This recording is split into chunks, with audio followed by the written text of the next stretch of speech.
मेरे चैनल को सब्सक्राइब करें और बेल आइकन प्रेस करें ताकि कोई भी वीडियो मिस ना हो। वीडियो को अंत तक देखें और पसंद आए तो लाइक करें। नमस्कार मित्रों, मैं रवि शर्मा कुंडली सिखाने की श्रृंखला में एक बार फिर आप सभी का स्वागत करता हूं। मित्रों, बहुत बार आपने सुना होगा कि आपकी कुंडली में बहुत अच्छे योग बन रहे हैं, जैसे गजकेसरी योग, चंद्र लक्ष्मी योग, किंतु बहुत बार ये योग कुंडली में होने के बावजूद काम नहीं करते, अपना परिणाम नहीं देते और भ्रांतियां फैल जाती है कि कुंडली में योग बनते हैं लेकिन उनका कोई परिणाम नहीं होता। वास्तविकता ये है कि केवल योग बनने से उसका फल नहीं मिलता। योग बनने के साथ साथ अंश का भी बहुत बड़ा महत्व है, जिसे हम दीप्तांश कहते हैं। ग्रहों के दीप्तांश की जानकारी होना बहुत ही ज्यादा आवश्यक है। दो ग्रहों की युति या दो ग्रहों की दृष्टि में दीप्तांश का महत्व बहुत ज्यादा है। तो सबसे पहले जानते हैं कि युति और दृष्टि संबंध बनता कैसे है। ये आपके सामने एक उदाहरण कुंडली है जिसमें चतुर्थ भाव में मंगल और चंद्रमा एक साथ बैठे हैं। जब भी किसी भाव में दो या दो से अधिक ग्रह एक साथ बैठे हो तो हम उन्हें ग्रहों की युति कहते हैं। यहाँ पर चतुर्थ भाव में चंद्र और मंगल एक साथ बैठे हैं तो यह चंद्र मंगल की युति कहलाई। वहीं कुंडली के किसी दो अलग अलग भाव में दो ग्रह बैठे हों और एक दूसरे को अपने दृष्टि से देख रहे हों तो उसे हम दृष्टि संबंध कहते हैं।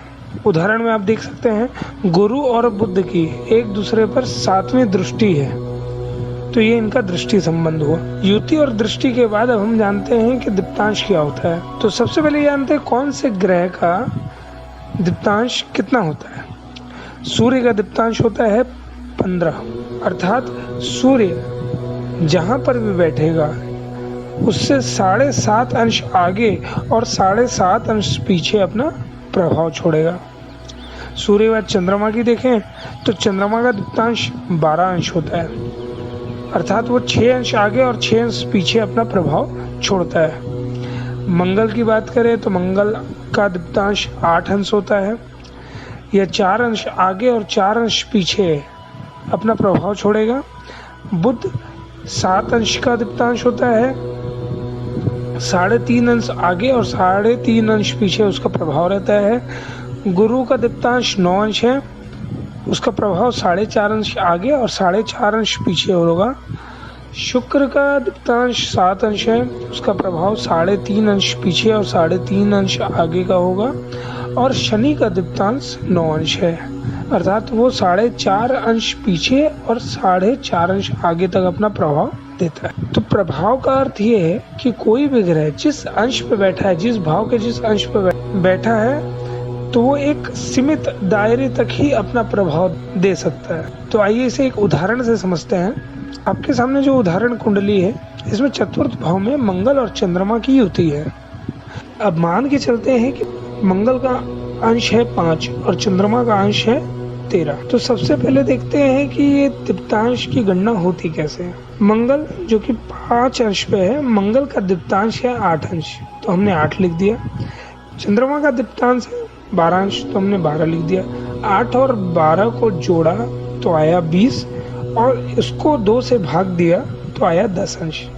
तो मंगल और चंद्रमा की युति का जो प्रभाव होगा वो 10 अंश की दूरी तक होगा, अर्थात यहाँ पर मंगल 5 अंश पे है और चंद्रमा 13 अंश पे है। इनका अंतर 8 अंश का है, जिसके कारण चंद्र मंगल की युति का परिणाम मिलेगा।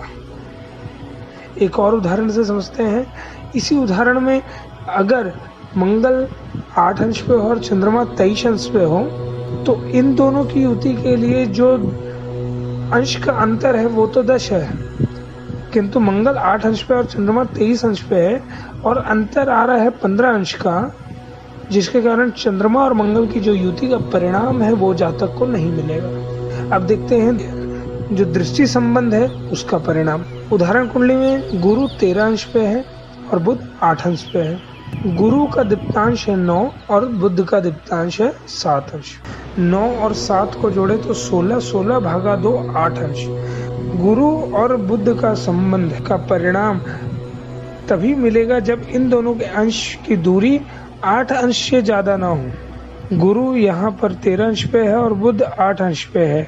इन दोनों का अंश का अंतर हुआ 5 अंश, जिसके कारण गुरु और बुध के दृष्टि संबंध का परिणाम जातक को मिलेगा। तो मित्रों, उम्मीद है कि दीप्तांश का महत्व आपको समझ में आया होगा और दीप्तांश कैसे देखते हैं ये भी आपको अच्छे से समझ में आया होगा। अगर समझ में आया हो तो प्लीज़ वीडियो को लाइक एंड शेयर ज़रूर करें, चैनल को सब्सक्राइब करें और किसी भी प्रकार का प्रश्न हो तो आप कमेंट में पूछ सकते हैं। बहुत बहुत धन्यवाद।